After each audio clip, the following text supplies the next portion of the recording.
Turf Talk with Drew Miller. Welcome to Tiger Turf Talk. We're excited to be partnering with the Toro Company to kick off an all-new summer series focused on their upcoming Grounds Leadership Academy happening in June. Over the next 10 weeks, we will be releasing podcasts following Drew's road trip to Minneapolis and back, where he will be meeting with grounds professionals across the country. Please join us as we talk about their careers, the properties they manage, and their favorite Toro equipment.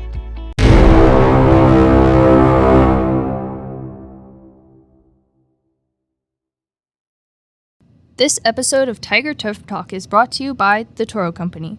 For over 100 years, the Toro Company has been a leader in innovative solutions for turf maintenance. Through a strong network of professional distributors, Toro proudly offers a wide range of commercial-grade equipment. Visit Toro.com to explore their full lineup of products. All right, welcome to the next episode of the Toro Grounds Leadership Podcast. Toro, we're here again in St. Louis, Missouri, here at G.R. Robinson Seed Company with the incredible Ben Kramer, one of my first mentors in this industry. So it's an incredible opportunity to really highlight a mentor and a leader in the industry. Ben, how you doing, bud? It's been a great seeing you, obviously. It's been a long time. You surprised me in Salt Lake. That was awesome. You remember that? I was like, what the heck is going on? Ben's here. So what's going on, man? How you doing? I'm doing great. I'm really excited to have you here. I'm glad you made the journey out to St. Louis to come and see me. Yeah, no, that was one of the big things is like I get to see Ben. I get to stop by and see him. A lot of things that go into a company like this. This is a family-owned business, and you obviously have been around it your whole life. Your dad's been running the show, and now you came back after some time in the industry and with some of the greatest minds in our industry, being able to take all of that. What has it been like to be able to come home? It was 4 years ago, 3 years ago? This is only like the second season, year, if you will. Okay. So recently, how has it been coming back home and being able to be a part of the family business? It's been good. It's gone by fast. I think it's been an adjustment for sure. As far as I feel like I'm starting over a little bit. As far as just I'm just concerned about learning the basics. First time having a true sales job, so it's you've been around it. You already know it. Sure, it's still just kind of different being on the other side of the table, but I'm very fortunate to have had that experience out in the industry to kind of have my own interactions with salesmen and how to kind of navigate those relationships. So I think it definitely is, those experiences make me better, hopefully, at being now on this side of the situation. It definitely makes it easier knowing how a product reacts to a certain situation, a certain type of grass, and being able to say, when we were in Kansas City, we ran these different fertilizers, and this one really benefits in this situation. This is what you're looking for in that situation. And so when it came to turf grass, you've been around it your whole life. What really made you want to pursue 2 degrees in turf grass management with the bachelor's and master's? So the first one, I knew I wanted to go to Mizzou. Growing up in St. Louis, it's just it's a great school. It's like a comfortable distance away from home. Yeah. They had a good program. Dr. Brad Friesenberg was still there at the time, and he was a great guy to kind of learn a lot about those initial basics of turf grass from. And then I also started to work for the athletic department. They kind of had a program where, they employed students. And that's where I worked for Josh McPherson. So he was great about giving me exposure and opportunity on kind of that field side, mowing, fertilizing, just the basic, simple things about taking care of athletic fields.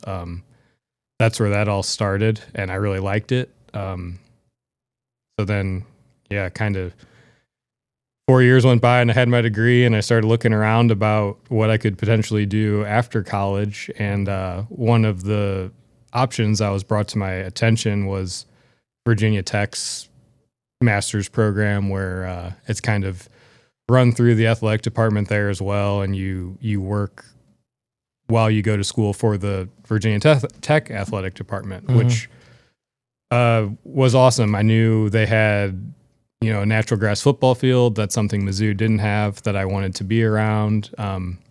And there too, I also knew I was in a great situation as far as who the people I'd be working with Dr. Goatley and Dr. Irvin. And, those guys for sure. On the athletics or on the academic side, you had those guys. But the three-headed monster, Askew, Goatley, and McCall. Yep. But then, Emerson and Casey and the rest of the guys on the athletic department side of things were also great people. So again, I always found myself gravitating more towards the labor, the field, the turf grass management side of the coin. Yeah. So at that point, I did go out and get a job working full time as a turf grass manager, and I didn't have the itch for the PhD. I remember that. I remember you were teaching us. I think it was my first entry level turf level class. Are you gonna go for your PhD? Like, I think I'm good. A master's is enough for me. I'm like, yeah, here I am finishing my EDD. And I'm like, yeah, I didn't think I'd ever be a doctor at any point. So I agree with you on the not going for your PhD part. I do think something in hindsight, I probably should have. I kind of went into the situation kind of like, I don't care, I'll do any research project, whatever you guys want. Like that was just kind of my misunderstanding of that level of academia. So I feel like I didn't bring much to the table as far as like, hey, I'm interested in this topic, or hey, I'd like to research this. In hindsight, I probably should have done that, and then had that research been more geared towards something I like. I don't know. I could have been more taking control of the academic side, and that maybe could have led to a PhD thing. But that's hindsight's 2020. And now I look around and see people doing stuff with like field testing, like, oh, that would have been really cool. Or Dr. Straw. Yeah, you ever heard of him? No. He's down at Texas A&M. He does a lot of the actually. So he was on our panel too up in Minnesota. He does a lot of work with player interaction with the playing surface. So he runs tests on the fact that, again, a player does a certain thing in this area of the field, in this region, use it to assess what's going on, how to properly manage that. And, Travis got into talking with him about the Toro Clegg, where you drive and get all the information. Hey, this is where we need to aerate. We can go a little more aggressive here. This stuff looks great. It's better to not touch right now. Or they got into talking about all that stuff like that. So it's field testing is definitely a big part of what is coming for sure, and what's sort of already here. But I think the big thing is like MLS put out theirs this year, and MLB started the minor league ones, and it's just a lot of crazy testing things. Virginia Tech, obviously that's where we cross paths in our sort of journey in this industry.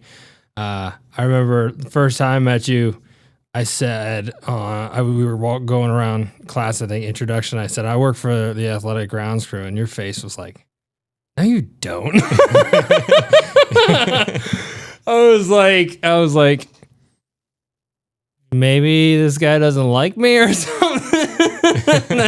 We walk out, you're John's brother. I'm like, yeah, I'm John's brother. He's like, okay, I see now. I see.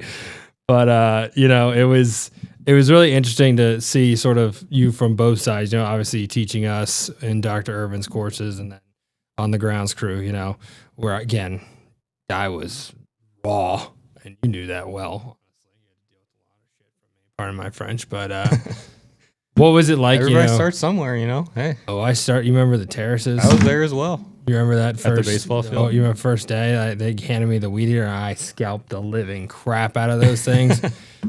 Emerson was like, well, we're not going to have to do that the rest of summer. It's like, shut up. What was it like for you, to be able to like sort of be a part of, students' education? Because that's a big part about like, when you're at college, you're doing all these things, and out of all of the TAs that were in all of our classes, whether it was soils or other things, like you were the most helpful and the one that cared the most about the turf students. What was that like for you being a part of it? Yeah, I really enjoyed that opportunity, because it is something. Having having that information and just the basic understanding of turf grass growth and development and how, you know, the levers that turf grass managers can pull, so to speak, like your nutrition program, your watering, your mowing. You learn a lot about that in the field, obviously, through experience, but I think having at least a rough understanding of, you know, the textbook classroom side of that situation, the most efficient way for somebody to learn is to be getting both simultaneously, I think. So, and it also, to be quite honest, it was reinforcing to me personally. Like you know this now, like to teach something, you really have to own the subject matter. So I was far from an expert at that time, but I think that was a very valuable piece of my master's degree education as far as, you know, where I was when I was done with that degree, teaching Turf 1000 to incoming freshmen and having to kind of being forced to keep it simple, keep it clean. Super simple for people like me. Make it digestible. Yeah. Yeah. Especially when you got certain people in the class that you really got to tailor it to. Sorry. No, it was a great experience. And yeah, I'm very fortunate to have had that exposure to that classroom. Our class was rough. We weren't bad kids. It was just, you know, I think only a few of us, like, you remember Lee Kopic, the redhead? Yeah, no, I do. He was, so he's in Richmond now as a super. He was one that, like, you know, he came from golf and worked on golf courses. So, like, he's just walking around knowing all this stuff. And me, I forget his name, but we were sitting there like, what? I was like, what did you say? Yeah. But no, I mean, those were the fun times, you know, and we obviously had a lot of great times at Virginia Tech, you know. Oh, yeah. With the grounds crew. It was like, you know, not really even controlled chaos, but, you know, just chaos. It was always fun. Dropping that rope at halftime was always a production. You and me are, it's just like, what was the time frame we always tried to beat? So for those that don't know, at halftime, our grounds crew was in charge of dropping like alcohol rope, like for the parking lots. Like, you're not supposed to go past this point with your beverages towards the game. So me and Ben had the longest and furthest one from the stadium, which made it fun. Yeah, you're basically zipping around like the campus is packed with cars, but there's no people because everybody's in the stadium. Yeah. So you're flying around campus and we got pretty good. Yeah, it was by the end of the season, it was a pretty well-oiled machine. You got a crew out in front just taking it off the hooks, dropping on the ground, and then the guys coming behind with the winder. I was waiting for that winder to just pull the living crap it was out of a car kind of or something. Sketchy, like, yeah. I just expected it to, like, you know, $10,000 worth of damages, and it wouldn't stop and just keep going. Has the situation changed to your knowledge? There's no more Perry Street. It's literally gone. Wow. So Virginia Tech, like, their big goal is to like have like the duck pond be the center of campus. Now they haven't made it out towards the golf course yet, but the parking lot there is gone to the left. There are two new buildings they're finishing up this year. Because I went back for, you know, the awards thing I didn't deserve with Goatley. So they've like renovated the whole thing. Stop it. Renovated to come back, rolling out the red carpet. Huh? Yeah, it was weird. I'm not gonna lie. Were you there when they finished that, like, the basic building with like the lab spaces and whatnot? It was like the undergrad building. It was like at the bottom of that hill on West Campus Drive. Yeah, and so not on the primary campus itself. It's right next to it. So like everything up that hill is now built. Wow. So like Perry Street is gone. There's a parking garage and two parking garages, and then three buildings that are in the shape of like an L where the parking lot was. Wow. Do you remember the Buffalo Wild Wings over by the roundabout on Price Fork in North Main? Mm-hmm. That building's gone. It is a massive, like, 7-story building that they built. That there's like a underground parking lot, and there's like a mezzanine that comes out over top of the roundabout. It's gorgeous. It's ridiculous. Turf has moved out of Smythe. It's in Prices now, which is the one right on the drill field, the furthest one towards the duck pond. Athletic campus. Oh, they renovated. I forgot you weren't there. They renovated English. Big ass stadium now. Yeah, the little press box that we had, there's now an overhang and everything on the back part. It's not as big as other college stadiums that you've seen, but it's really nice. Rector, those times taking down the track. Oh my gosh. Do you remember when Pete,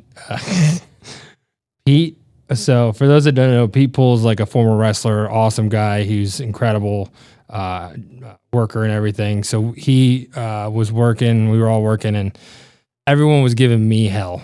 And I was like, no, that never happened. No, never, right? No, but Casey and Eric were really bad. Like it was Casey and Eric's day for some reason. And it was just funny because like Pete finally defended me to Casey and Eric, and then Casey and Eric started giving him crap. And it was like, he then decided to turn on me. He's like, I defended you. And then he literally grabs me and throws me onto like the high jump pit. And I'm like, what did I do? He's like, I defended you and now they're making fun of me. I'm like, thank you. It's like, I don't know what you want me to say here. Yeah. But those are fun times. I hated that track. Yeah, that was brutal. Like it was pretty clear coming into the situation, being total outsider. It didn't take me long to figure out that like the indoor track assembly disassembly was like the crappiest thing we do, and it's just kind of like something everybody just like sucks it up, does it, and so that's permanent now. See you again next year. Don't pick it up and put it down. I think that was maybe like the first year I left. When I was leaving, they were like, no, oh, so yeah, it was now the we year get to I lead it left. up. It was the year I left. So it was like 3 years after you, or 2 years after you. So you didn't miss it by that much. So it's still the same track is assembled and in so there it's right they bought a brand new one when they assembled it, so because it's permanent, they don't take it apart at all. So that's now a full-time indoor track facility. The hill, the big hill drop off that someone rolled the mower down. Mm-hmm. That might have been past your time. But it's no longer there. Like they blew it out, and now there's like a short drop off cliff thing that they have to weed eat. But there's like a throw pit built out onto the hill where it was. So like the road you go up to go to English, you have to. It's like a lot lower now, and you go around. Softball got an indoor, so there's a full infield inside, and then a couple batting cages and a locker room. They also built locker rooms for soccer and all that on that other side. So there's a thin walkway now. There was like a full road between softball and then the side of Rector to the back of English. Yeah. That's a sidewalk now. Oh, wow. Yeah, we would like plow that. With exactly. Yeah, with the Kubota. Yeah. The old Kubota. Ronnie Turp, his style, Yeah, that was always fun too. Those nights. Do you remember the one night? I didn't know about 2 feet when I was there one time. Yeah. So I was talking to Travis, and it might be on his podcast. I don't know. Remember the time when we had the fraternity come out to dig the softball field out, and you and I were running the carts, and you and me were doing donuts into where Ronnie was loading up the snow off the side because it was spring break. And I want to go home, and he's like, "You're coming in," because the ice kept me in. I was like, "I'm not here." And he's like, "If I come to your house, you're not going to be happy." I was like, "Oh, freaking Casey." But no, something I'm interested to hear from you is like, obviously the people in this industry are great. There's no one like it, and it's just consistent across the board. What has it been like for you in your career and the people that you've worked with? Josh is here. You've worked with Josh, with the soccer club. Obviously people at Mizzou, Virginia Tech, Kansas City, all these different places. Mm-hmm. What has it been like for you sort of building those relationships, and how has it played a role in your work today here at GR Robinson? Sure. Yeah. I mean, I've been very fortunate to have always worked with and for pretty great people. I've never had to like leave a situation because there was like a feud or just like workplace friction that was just like, I got to get out of here because of so and so. Yeah. Yeah, and it's so after Virginia Tech, I went to work for the Royals, working for Trevor Vance and Shane Montgomery, and Jane and Evan Fowler were the two assistants. And so that was similar, like kind of, you show up your first day and they're kind of just like, all right, like what's this kid got? Like, what do we have here? They got the best, that's for sure. Well, yes, stop it. You and Travis both stop it. They, to their credit, they gave me as much rope as I could handle, so to speak. And that was kind of the expression there was like, we're going to give you some rope. You're either going to be a cowboy or you're going to hang yourself with it. One of the two. So, that's a great saying. Other than, the death part. Yeah. Maybe, maybe avoid that. We could probably work on an altered version. That would be a little more. We'll workshop it. Yeah.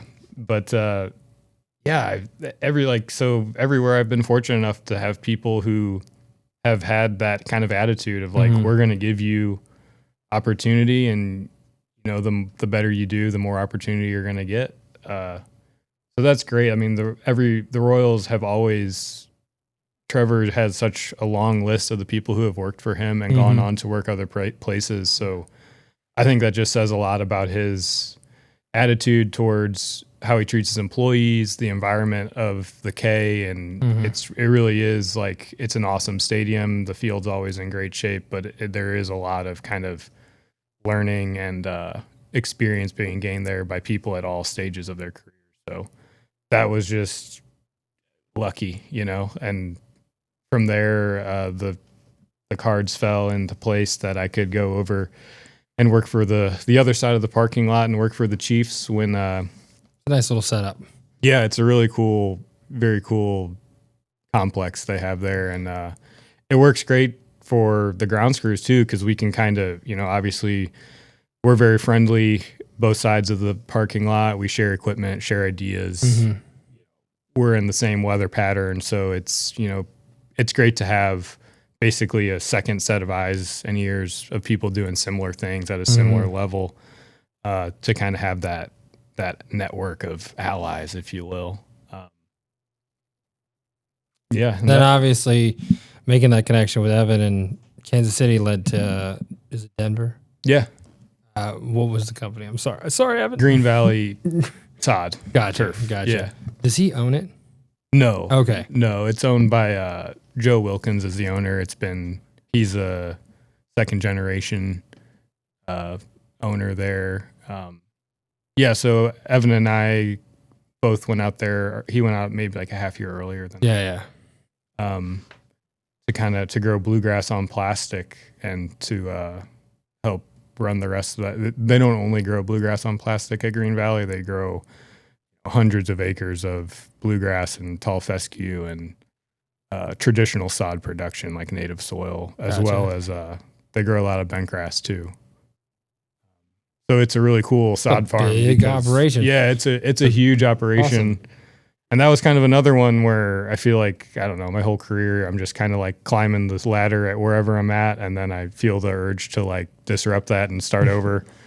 It's a weird urge, but good for you. Yeah. It keeps it fresh, and it forces you to kind of get out of your comfort zone and learn something new. And I'm really glad I had that experience too, because that was kind of the first time I got exposure to growing grass at scale. I had always worked, a college campus has a lot of fields and common areas and stuff like that. So there's a little bit of like, I'll call it scale at a college relative to like, I work for the Royals and we have the K, and that 2.2 acres is like all we worry about. The sod farm taught me to appreciate water quality, scale, the fact that the whole place isn't going to look immaculate every day, all day, corner to corner. You can't, it's just impossible. So the challenge of kind of like rotating priorities and setting your schedule, and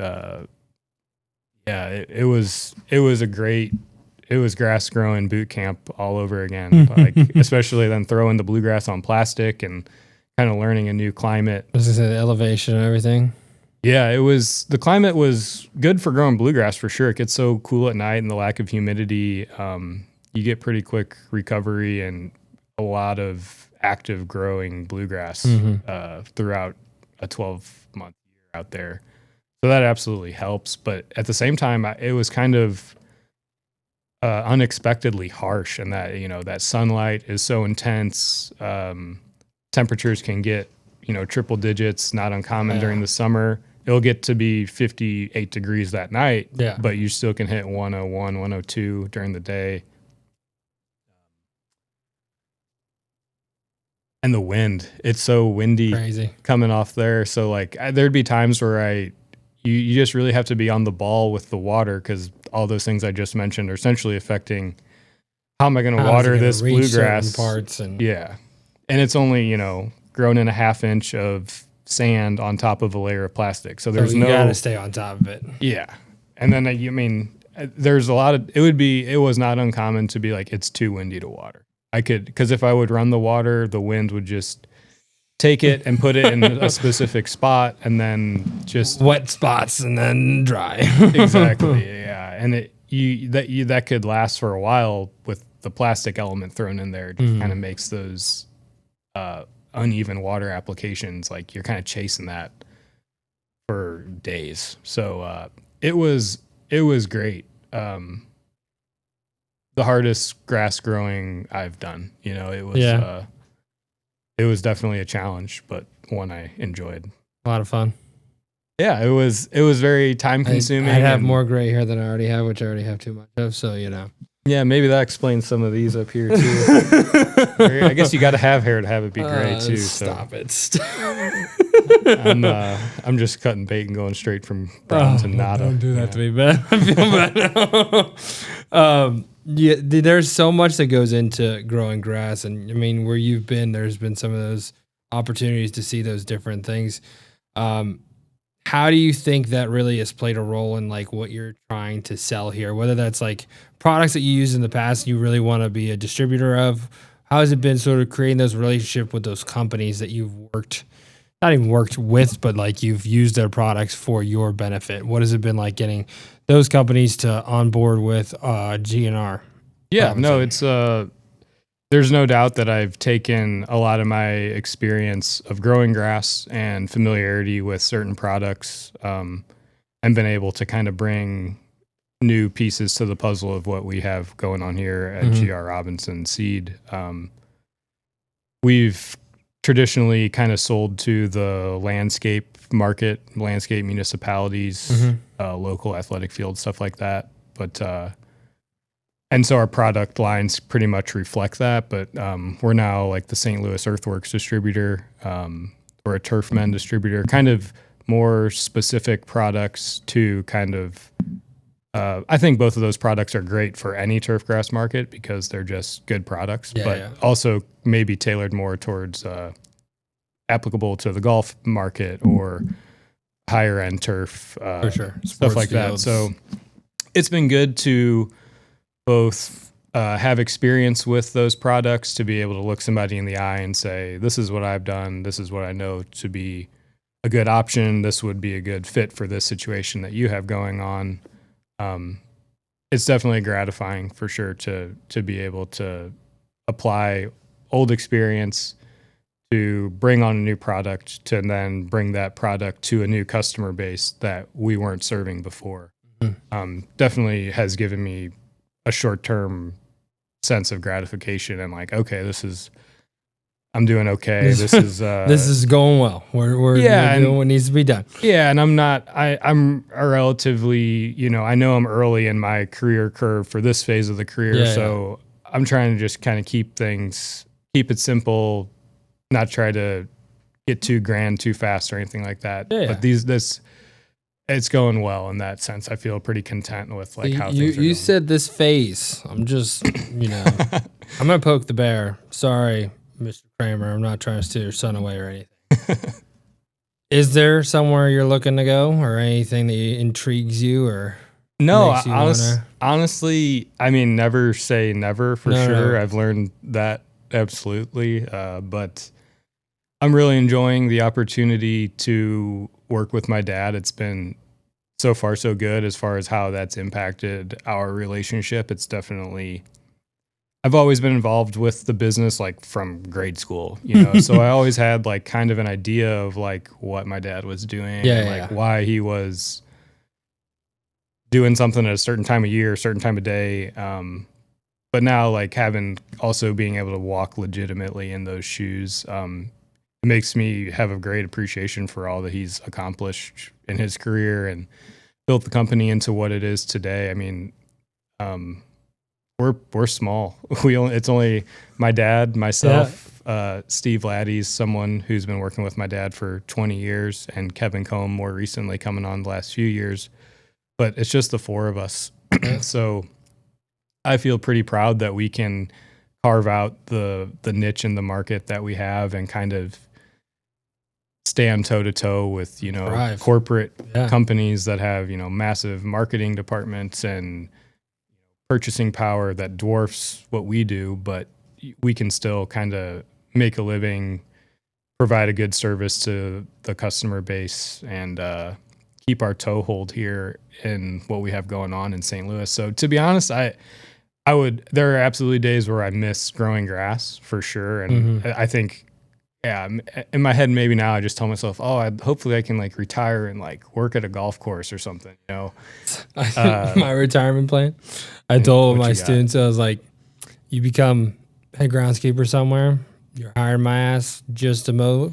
Yeah. Only mowing for 6 figures. That's all we got. Good work if you can get it. I was going to say nothing else. I'll sit there and watch, but I'm mowing grass. That's all I got. Yep. So. That'd be sweet. Sorry. When it comes to grounds maintenance, Toro's Groundsmaster mowers are the preferred choice for professionals who require nothing but the best. Visit Toro's website today to learn more about their Groundsmaster mowers and their entire lineup of commercial equipment. Toro, count on it. One of the things that I love about, again, our friendship over the years and whatnot, like seeing you become a dad, seeing you all these steps of the way, and you always checking in on me, like that's something that, again, as a mentor, I am so grateful for. And running into you, so like you saw how happy I was and everything. It was like, what was it, like midnight or something at that point when you came run down after me at the probably welcome party? I was like, what? Wide awake, because I was definitely asleep at that time. What has it been like for you, to, understand what being a mentor is and having that role with, so many in this industry, whether that was people in Kansas City, whether it was people at Tech, Mizzou even, something that, again, you had to learn along the way, but again, you executed so well with someone like me who, for those that don't know, I'm not the greatest turf grass manager in the world. Definitely was terrible at the phase when I was with Ben. So what has it been like for you being a mentor in this industry and seeing people that you've impacted along the way? Yeah, it's really gratifying to see you're incredible. Obviously, this wasn't about me. You've mastered the art of humility. You always are like, oh no, and I'm like, Drew, you're killing it, man. Like you've accomplished so much in like fractions of seconds and like the grand scheme of like of seconds, what it takes. Yeah, like it takes years to like build up something, and what you've done in such a short amount of time from graduating college is nothing short of impressive. But you're right, this isn't about you. Thank you. I appreciate that. Keep me humble. I love that. I think it's just, see, you've already mastered the art of humility, I'm telling you.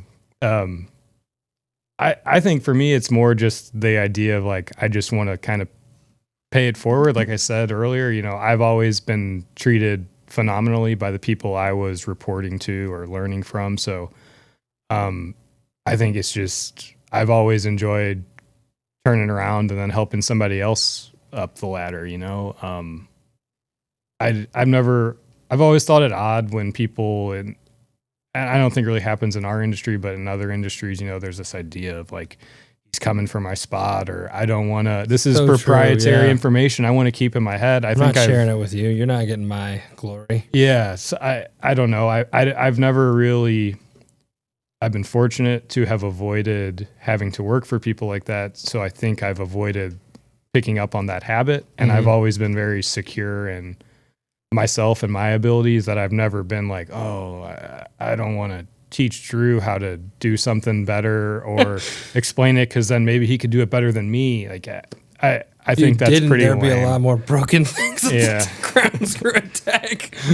So I don't know. It's just, the more people you can help, the better. No, and I love that, because a lot of people, we talk about how like we're an open industry, we're here to help people, we're not in competition. But the fact that you point out that like I'm not trying to hold on to this, and it's talking to certain people in the industry, like they're very careful with what they're putting out there. They want to make sure everything is, positive. They don't want people seeing sort of the hard side of our industry, whether that's the hours, pay, whatever it is. Yeah. But they're open when people want to have an honest conversation, which is just, I think it's a game changer for, the outlook of what we can accomplish as a whole. And I think the biggest thing that we really struggle to do is making people more aware of that. That's why, again, I do this podcast. I think I've said this 17 times, by the way, on this show. And I feel terrible because I'm being redundant, but I haven't heard it yet. So exactly why I'm saying it. But like the reason that I think, we sometimes struggle in those areas is because we're not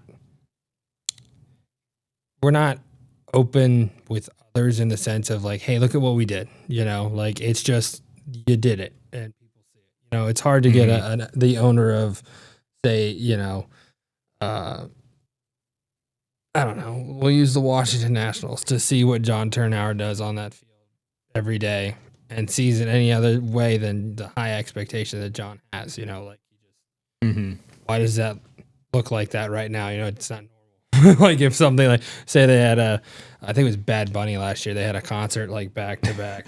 It was like, what are you like getting mad at him about, having spots from the feet of the stage, like there's no reason to, because you gave him less than 24 hours before a game and it looks pretty phenomenal for the fact that they're playing on it right now, So bringing people awareness of all of those things, because more than anyone, whether it was the K or at Arrowhead, like concerts and everything are just a struggle of the industry now, which I think a lot of what you do here is going to help, whether it's the products to make it not immersion, but just a precautionary thing before, like how you put fungicides out before you put the flooring down and all that. Yeah. I think that the work here is going to change for them with that, because there are so many people that run graduations on their high school field and they're like, oh, it's fine. And they let it sit there for 15 days and it's like, why is it dead? But I'm babbling, so I'm going to stop. You're good. Something that this sort of tour is about is obviously the Grounds Academy at Toro. We really focused in on leadership and the role it plays in the workplace. What has it been like, having those leaders in your career that have, pushed you to, be the leader that you are today when it comes to running this company the best way you can and working with the three other individuals, to be a successful company going up against this corporation, like you were saying? Mm-hmm. Yeah, I think leadership can definitely be learned like through osmosis. Like I said, my dad, I love that. my dad, I was all like grade school, like earliest memories. It was like, I hated it at the time. It was like, get in the truck. We're going over to do this. And it's a new definition. A lot of it was, get in the truck right now. Yeah. Like, hey, we're going to go do this. He'd always say, we're just going to knock it out. And it got to the point where I was like, knock it out. That means a couple hours of like 4 labor. hours later. Yeah. Like, knock it out. When he said knock it out, it became like a running joke. You like, out. Yeah. Exactly. So yeah, that was like, I think through his leadership, it was a lot of like how you're going to interact with people, like look them in the eye, shake their hand, just very basic human interaction points. And then work ethic too, as far as like, hey, like this is what we're going to do. Like this is the sense of urgency we're going to have when we do it but this is the attention to detail we're going to have when we do it. So that was something that was kind of instilled in me like early, like single digit years old, moving on up. So that was kind of, I think that that in hindsight, that was him being a leader through example. Because it wasn't just, hey, go do this. He was there next to me, and I watched him walk up and shake that person's hand and have a little back and forth with them. And then I watched him do, when I was 8, I couldn't really push the aerator. So I watched him do it. And so then when I did it, at 12, it was like, well, I'm going to push it there was. I got you, Dad. So that was great. As far as just kind of very formative, fundamental basics about how to be a decent, just interact with other people. Yeah. And then, every step of the way from then, again, it's been, I think there's different forms of leadership too. Some people lead by example. Some people lead by, how they communicate. And there's different ways to do it, but they all have like a similar deal as far as ultimately a leader is someone who, I think you have to be compassionate as far as being able to put yourself in another individual's shoes, whether it's your employee, your customer, your coworker. You got to be able to understand their perspective to really be able to handle that relationship well. And for sure. I don't know. Maybe I don't know if I'm answering your question. No, you are. No, for sure. Because, Casey was that for me, and I know you saw that, the guy just didn't stop working. Yeah, he was a workhorse animal. Like nobody there he was the highest guy on the list, and he was working hard. Yeah. He was never going to let anybody. No. If somebody tried, I think he would just turn it up. Yeah. Some more. It was like, we're not competing with you, Casey. We're just trying to keep up. Jeez, like slow down for 2 seconds, for crying out loud. Yeah. No, but like, I think that just plays such a big role, into, we talk about the next generation and everything. Like if you're working, like they're going to want to work for you. They're going to want to be able to live up to the standard that you're setting. Mm-hmm. Now, in your career, you've had so many, mentors that have sort of played that role. What are some of those mentors for you that have had the biggest impact on you and your career as a whole when it comes to being in the turf grass industry? You can go through a list. You can give me a couple, and you can give me one. Let's see. Like I know, like I said, Josh at Mizzou was that was my first. Like I'm not working with my dad. Out in the field on like an athletic field that's like legit D1. There's expectations and standards here. So that was just he gave me the opportunity and let me run with it. Then Virginia Tech, like you said, those guys are same way. It was just here's the keys. Go take care of that, and if you do well, we'll give you more. Mentioned at the K how great of an opportunity that was in terms of like nothing's off limits. If you can do it, we're going to give you a chance to do it. And then Travis and the Chiefs, I haven't really talked about him and that situation in detail yet. That was probably the first job that I was like, okay, I am like a senior staff member here. You're the legit guy. At that point, it was like I was kind of earmarked to be kind of responsible for the St. Joe training camp fields. So that was really the first time I kind of had like an area that was under my kind of direct jurisdiction, if you will. And it was off site. So part of my job was like I had to do the 1.5-hour drive up to St. Joe north of Kansas City. So Travis put a huge amount of trust in me because I was basically his eyes and ears up there. Which was an awesome, it was basically like training wheels for me. Like I was there on an island doing it. I also had 1 year to kind of learn from Terry Lee too. So that was a huge, it wasn't like I was totally just hired and then sent up to St. Joe. I did have 1 year to kind of, again, like have a sense of training wheels. Get your feet wet. Terry was very experienced up there. Taught me a lot about just awesome guy. Yeah, no, I really enjoyed working with Terry. A lot of fun. A lot of laughing going on there. Yeah, always. But then that first year up there alone was great because Travis, he instilled, he had confidence in me, and kind of whenever I would be unsure, he was kind of like, no, like, this, you just tell me what you think or do what you think. It'll be okay. So that was that kind of helped me get to the other side of that hurdle as far as like, okay, I can take care of a field on my own without needing, hey, Travis, like, what should I do? Or, hey, what do you think about this? I was forced to make those decisions and then observe the positive outcomes. And that really kind of was the final straw as far as like, okay, I just internal self-confidence that was only possible because of his ability to step back, give me the opportunity, be there when I needed him, but also give me the space to kind of squirm and be uncomfortable. Yeah.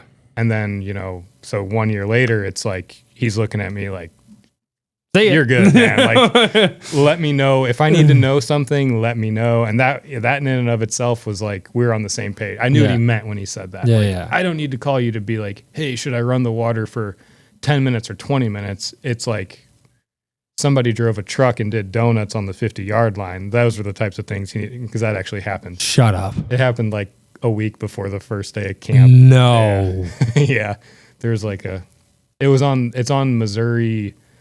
Mo West is what we called it. It's a college, and they have like a 4-acre field that the Chiefs have their training camp on. And so it's a push to get it ready because it's pretty far north. It's Northbridge, Bermuda. We'd always have like winter kill / spring dead spot and like really random patterns. So it was like sprig it, grow in the sprigs. Training camp starts, late July. So it was kind of like a 6-week window to grow in sprigs. It was tight, but it always worked out. And then we finally get the field painted like a week before the players show up, just to have like a base coat down and, basically ready a dress rehearsal. Make sure it doesn't look like a bare field when people start strolling in, like the GM or whatnot. You're like, yeah, exactly. Where are the like fields? Yeah. No, I mean, so we talked because I was at training camp the same time you were. And we were just. I remember you sending me pictures of your field and me sending of mine, and it was just like, you don't realize how many people are actually there, at camp. Like, you would think that it's just the coaches, the players, they're doing whatever. Like, our owner was there. I was like, okay. Yeah, we always had like the governor show up and the owner fly in. Exactly. It's like, maybe we should make it presentable. Right. It was always like, I don't understand why this is such a big deal. Like, this is like what, 5 weeks out or something from the season. Like, usually like the last week you would think they were coming, and fields are beat to hell. So, it's not like we're trying to make it look amazing or anything. We're just trying to make sure that there's grass to play on. Right. Yeah, just get through it, because it is it's funny because, talking to the guys over there, I was like, you had 2 fields, 3 fields? 2. It was a 4-acre square. So two fields. 2 fields with like a decent amount of like sideline area where they could put like the O-line would hit like a sled. Yeah, it wasn't like all in the field of play, fortunately, but so ours was, we had 3 fields back to back to back, and we had just laid Hines Field, so the grass that was in Hines, we moved out to the 3rd field because it was just POA Central. Oh, you transferred Hines Field? Yeah, so it was like a sod farm technically. Yeah, that was Chris. It's a Chris Ecton special. Shout out Chris. But it's a brand new field. It looks amazing. It got touched maybe once the entire summer for 2 days because the Lions were in town, and that's the field they gave them. Oh, okay. And it was like, why wouldn't you use it at all? And it's because, the fans are all near field 1. So field 1 would get used every day. The kickers would use field 2, and then like the receivers, and that was it. Like, Ben Roethlisberger and the backups never left field 1. So everyone was on field 1. And I was like, what are we doing? And then there was one day, and he was the strength and conditioning coach. For some reason, again, I don't know why. He was a great guy. Key, I think his last name. We didn't really know. Didn't have a great relationship. I didn't have an issue with him, but like, I didn't get to like know him well. Sure. He made the shots on like where practice was. Like Tomlin would obviously be running everything, but he never decided where practice was. This guy was the strength coach? This is the strength coach, yeah. In Kansas City, it's the equipment guy. Okay, so it was like, we were sitting there like, we need to go somewhere else, because like there's like local high schools that have a better artificial turf like surface that we can go be on. Like it was native soil. You have native soil, right? It up was there? sand-based. Okay, so you had we didn't have sand based. We were native soil, like high school way back in the day. When you get a rain, you're like, maybe we shouldn't go on there. Well, so we obviously will go wherever he wants to go, but we were like, hey, we really think we should go somewhere. Like they have it set up for us. It's already blocked off for all of training camp. Like we should go there. And he's like, no, I think we're good. So that day of practice, it's already rained an inch like the night before, like at like 6 a.m. Like it's when it stopped. Practice is at 10 or 11. And we're just sitting here like we couldn't get a mower on it. We couldn't do anything to help. We had it covered too. So we rolled it off. So they didn't have an indoor option either. No, not at St. Vincent. Yeah, St. Vincent's a small Catholic college in Latrobe, Pennsylvania.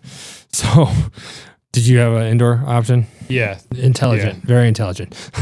I said you guys should invest in a bubble that just goes up when you guys come here, and then they can take it down and move it wherever you want it. But I was like, this is not going to go well. It's Andy Lipinski. Did you ever meet Andy? Mm-hmm. So I said, Andy, this isn't going to go well. And of course, Andy's like, well, be ready. I'm like, what are you talking about? And he's like, well, we're probably going to be running in out of here with, Diamond Dry and conditioner, so calcine. So we spent 4 hours running in and out, me and him running in and out, avoiding getting hit by the receivers, like bucket. Wow. Who's doing the more agility drills? I wonder. I think you guys were getting in more footwork. Yeah, really though. No, but it was funny because Gee was like, right here. And I'm like, you should be doing this, you idiot. Like, why are we here right now? So it took a beating. And again, there's no time to do anything culturally other than mow because we have practice for the next 2 weeks after this. So it's like, we had maybe Sunday off 1 week, and all we really could do is fertility apps and whatnot. But it was it was a crazy day. I think I almost got hit by, I forget who the big wide receiver was at the time. Villanueva almost hit me, and he was an offensive lineman. Yeah, I was running behind them, and they were like, "Hut!" And he's like, "Bah, bah, bah." I'm like, running around with my bucket. I'm like, ah. It's not the guy you want to step on. No. That would definitely break my foot. I will say that, It's always fun to reminisce on these stories because there's just so many things going Training on. camps, it's so different for different teams. I loved it. I did too. No, everybody was in a good mood. Yeah, everyone's excited for the year. Yeah, we're undefeated right now. Exactly. Yeah, and the thing was everything was right there. That was honestly was my favorite part because you live in the dorms too, right? Yep. So being in the dorm, you roll out of bed, get in the shower, get all your clothes on, roll down the hill to the mower, get the mower. I did my morning mows. I was on there for an hour or 2 hours. This is life, man. I can do this forever. Yeah. Yeah. And then food was free. You're eating with the players. It was just, everything's right there, which is just what you want in this life. Yeah. No, you're definitely in a little bubble. Yeah, exactly. Routine driven. Same thing every day. Yeah. Everybody's in the groove. It is cool. A little divot walk. It goes by fast once camp starts. It does. Yeah. No, it was because I left the last week because I had to go back to school. Last week was August 20th, August 10th. Yeah. First game's they start playing. Yeah, they leave for a week. There's probably 4 weeks of preseason. Yeah. So I remember the last day, I apologized. I got to go. I got to get back to school, right? And I was like, if you need me anything, he's like, yeah, I mean, if you could do this. I was like, you know what? I could probably just paint everything, for you, do a coat. Because there was a preseason game that I think it was a Friday or something. I don't even remember what it was, but and he goes, are you sure? I'm like, yeah, I can do it. So no string. I was like, this is going to be great. Are you pushing or riding? I'm pushing this son bitch. Oh, wow. Pardon my French again. But I remember finishing that last field, and then I felt awful because I was like, I am not cleaning this thing out. Nope. And I was like, Andy, you're coming back tonight. That thing is not cleaned out. Just a heads up. And I was like, sorry, I had to go because I also had like a time frame. Like I had to leave by 5. Sure. So I started at 7. I had to mow and do all that stuff and get everything set before I started painting. And then 3 fields worth with numbers, hashes, and lines, Like, I gotta go. That's a day, man. I think I even missed some hashes. I don't remember. I just remember feeling guilty when I left. Yeah. Oh my. Yeah, I felt guilty when I left. There was no stencils, obviously. So I also kind of wanted to see if there's like any like post on Twitter. I was like, wow, that's really bad. Like, like the Steelers put something up. I was like, that line is awful. Yeah. But what was good was like they were all like lined up. So like you do 3 fields in a row, 3 fields in the back. Like it's not like a. Let's just say I think I lost 20 pounds that day. I'm not gonna lie. I mean, yeah, I can't imagine the number of steps you probably took. If you had a tracker on there, you'd be setting records. Probably. No, there was one day in Pittsburgh with the Pirates that we put out like 5 fertilizers and that was a long day. Love you, Matt. Sorry. Didn't mean to. Seen him in a couple of days, so I probably should know. But like that was a long day, right?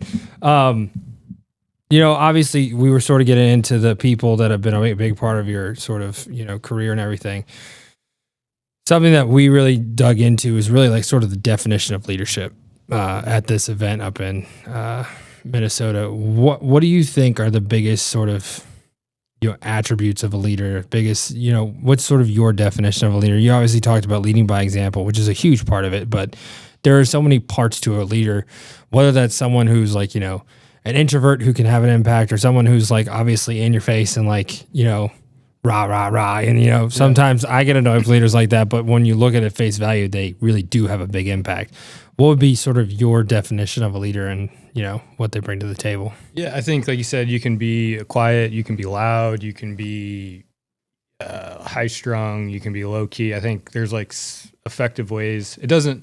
Your personality type doesn't determine if you are or aren't a good leader. I think I'll go back to just the like empathy, compassion deal. I think good leaders can understand the people they're leading, understand their perspective, and then not only understand it, but also like bake that understanding into your equation of the decisions you're making, essentially caring about how they're feeling. Mm-hmm.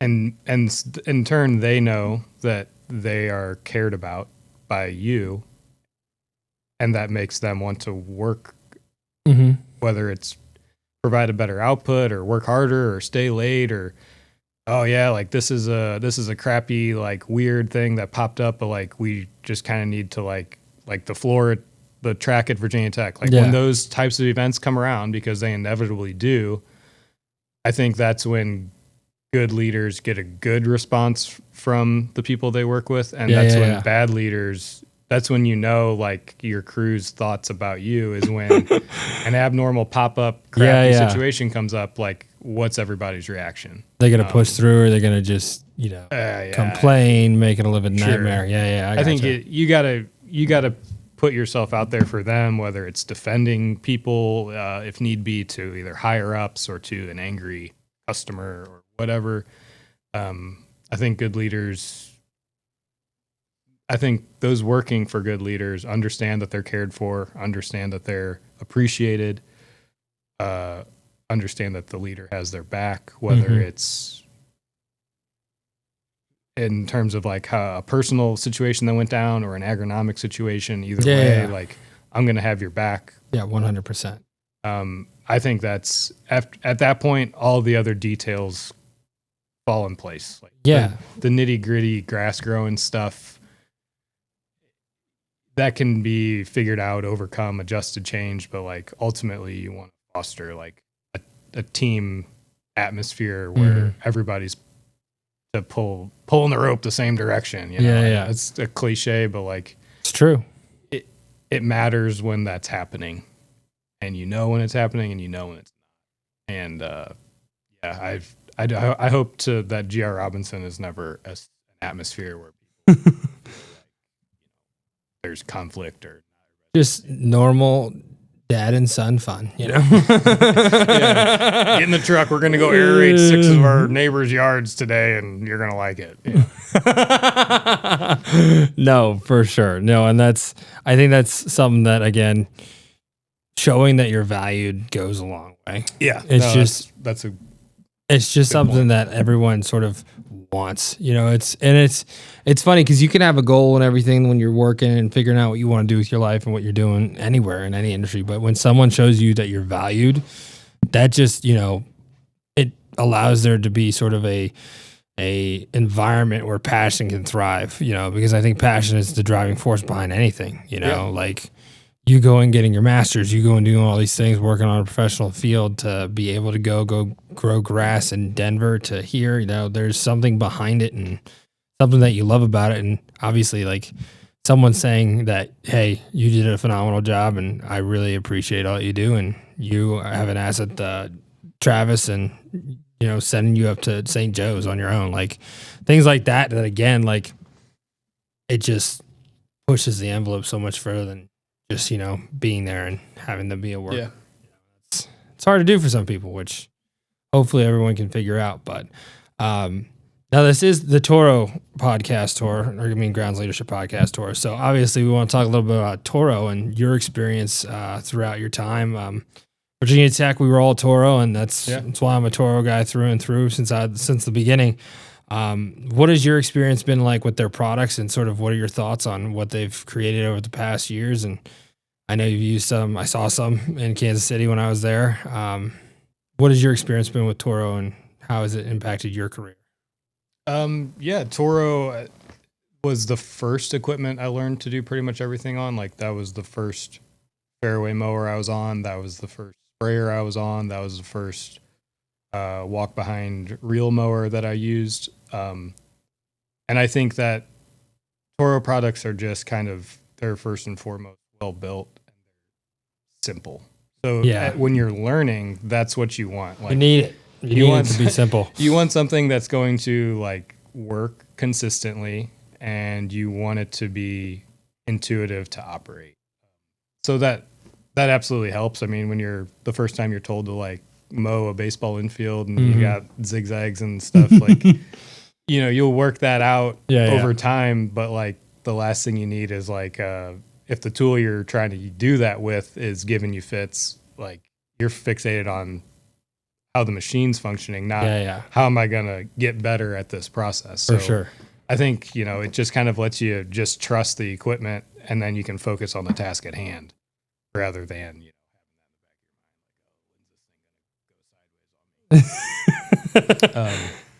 Which, I mean, that plays such a big role. Simplicity is something that, I mean, I've seen when we were there, they brought us to their testing site and everything. A lot of the new stuff they're putting out, whether that's their carts or utility vehicles, I should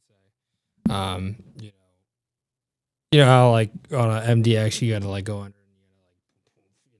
to go forward or backwards. It's not just a switch right next to the steering wheel. Like like that's just something that I don't think about, how simple it could be, and those are the things they come up with. So I mean, their Outcross. Have you seen that thing? I've seen it. Yeah, I've never like operated one, I but wish I have. I mean, the way that it loads its own PTO, that's kind of like, please, like that'd be great. No, it seems like a very cool piece of equipment. Absolutely. So, it's something that I think that's really cool, and why, again, it's such a great brand and company. And something that has to deal with Toro, and when we were up there, is like sort of the culture. There's obviously a deep culture in this company, obviously in the family, which helps a lot. And what has it been like, you coming back and being a part of that culture, developing, like you said, you're distributing further than you did before, beyond landscape, beyond municipality and athletic directors and whatnot. I'm assuming you probably sell to Josh and people down in the city for MLB, MLS. Like, what has it been like, being able to sort of expand that culture and build upon it here at GR Robinson? It's been great. I mean, I'm very fortunate to have the opportunity that I have. I mean, first and foremost, the company was doing just fine without me. My dad and Steve and Kevin, and George Kippenberger, who retired, but he was here prior to me coming back. They have a reputation that kind of everybody around town is aware of who we are, and Yeah. they know you know what you're going to get. I hope when you interact with somebody at GR Robinson. So yeah, I was very fortunate to kind of come into a great situation. I'm by no means like doing anything novel or like changing much. It's more just kind of like falling in and being a complement to what was already going on, which is huge. Like I did not start this company. I'm not really doing anything from bare bones scratch here. So really it was kind of walking into a great situation and then but being ultra focused and taking it I'm not like taking it for granted. Oh, this thing's just cruise control. I try to pretend like, and maybe this is a grass growing habit. Like you always are on guard of like, what's the worst thing that could happen? It's always right there in the back of your mind. So right? yeah, I mean, I still take that approach and treat like every interaction with every customer like it's the most important one I'm going to have that day. And that's awesome. So yeah, that's kind of how I'm going at it. And I love that. I think that's a benefit of being like small and local is that, you call here, who's going to answer the phone. Yeah. Yeah. If we go out to see your place, it's always going to be me. You know what you're getting here, I guess.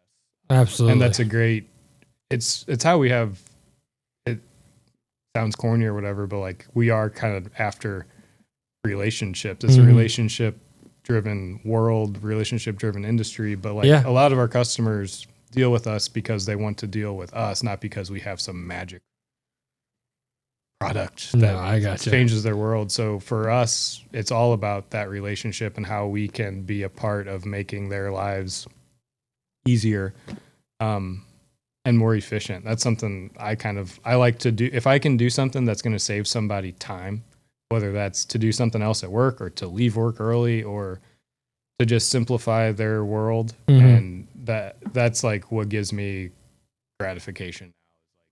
Oh, like I was doing this before and it was annoying or complex or hard, and now like this is so much easier. That's the best thing I can hear, because I know that when I was in that situation, that was the most valuable thing. If I could do something more efficient, faster, easier, simpler, make everything better. Yeah, everybody's winning at that point. So absolutely, it's just awesome to see sort of all that come together and be able to come back here and do that. Something I always ask, because again, it's a benefit to my students specifically. Sorry, everybody else, if you're not interested, you can get over yourselves. I love you. When it comes to the turf grass industry, you've seen all areas. You've been a part of all areas. A lot of kids, are looking for that next step in their lives, whether that's going to be turf grass or something else. For those that are interested in something like this, in my program, that are going to be making that next step. What's one thing you wish you knew going in that you see in hindsight, like we were talking about earlier, like would not make things better, but just something that you kind of wish you knew going on, and things that you wish that, again, maybe helped you along the way? And with all of that, sort of, what are your best words of advice for someone who's a high schooler looking to go into a college program, or a high schooler looking to go right into the industry, when you're pursuing something or going after something that you have a goal for, and just entering this industry? Yeah, I think, so first, like the thing I wish I knew, maybe that like, don't be afraid of the situation. Like I was afraid. I would pick up on other people being, when I say afraid, just being like, oh, like you can operate that piece of equipment. Like, yeah. So, but everybody, like you're only going to get over that by doing it. And hopefully you're in a situation where the person in charge is going to give you like some room to have that experience. But like the people who I have observed to be the most successful were people who were willing to like try something out of their comfort zone, whether operate a piece of equipment or make a fertilizer application or program the irrigation clock. It doesn't have to be like a crazy thing, but just like the best way to learn is to do it. So don't be afraid to do it. If somebody's giving you an opportunity, take it. Yeah, for sure. Like you only regret being like, oh man, I wish I didn't take them up on riding with him to make that foliar app on the sprayer. And now, like, fast forward, I wish I did that a year ago. Yeah. So if somebody's giving you an opportunity, take it, even if it sounds like, why is this matter? Yeah. Take the opportunity. And I guess for advice, same way, like, don't make assumptions about people. Give everybody a chance, because you might be surprised, like, who that person knows or where they've been in the past, or like, every person you interact with has potential to be a great resource for you, and you have no way of understanding how when you first meet somebody. But up and down that ladder, whether it's you're at a place and, oh, that guy just works in maintenance, like, I don't need to know him, or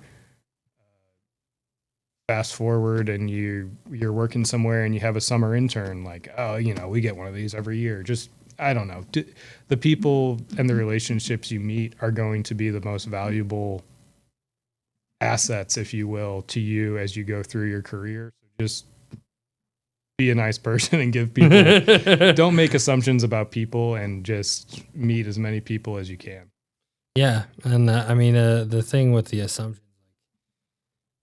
even when there's experiences for you, try and give people a break, because you don't know what they're going through. And there might be like a given day where, like, that person had a bad day, like. Oh, totally. That happens a lot. Oh, no, for sure. Yeah. Stuff happens outside of our control, and people are justifiably have bad days. Yeah.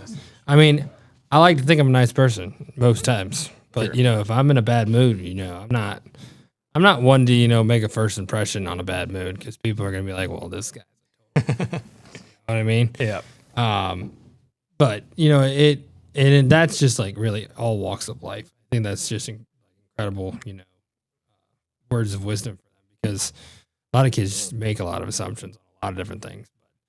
If they can take a step back, evaluate, and understand that making an evaluation based off of just one little thing can change things in a bad way for a very long time, Yes, absolutely. Well, thank you so much for having me here today. It's been incredible. I love you, and I appreciate everything you've done for me. For those that don't know, like, being a college student, for the first time, and something that is completely new, I was very fresh. No background in turf grass, no experience on any machinery, anything, whatnot. Like, I try to emulate Ben when I'm teaching my kids, because he was always there. He was always someone who helped me through the struggles, whether that was on the grounds crew, in the classroom, really the grounds crew, because those guys, we love them, and they're awesome people, but, sometimes they just sort of throw you out there and they're like, hey, swim. I'm like, there's like a 50-pound weight attached to my back. There's no way I can swim right now, type of thing, and Ben was always there to, walk me through it, talk me through it, and make sure I do it right for the rest of my life. So, Ben, I cannot thank you enough for everything you've done for me. So. Well, that's very nice of you to say, Drew. That definitely is reassuring to me that hopefully I'm going about my business in a decent way. Yes, you are. Of course you are. Yeah. Thank you. Thanks for saying that. Yeah. Well, we're on to the next city, Columbus, Ohio. Here we come. It's going to be a long ride, but, a lot of great people, a lot of things to do. So thanks for having me again, and best of luck with this year. Heading into the hot season, obviously, you probably are super busy, so I appreciate you taking the time. No problem, man. Thank you for having me on. This was my first podcast experience.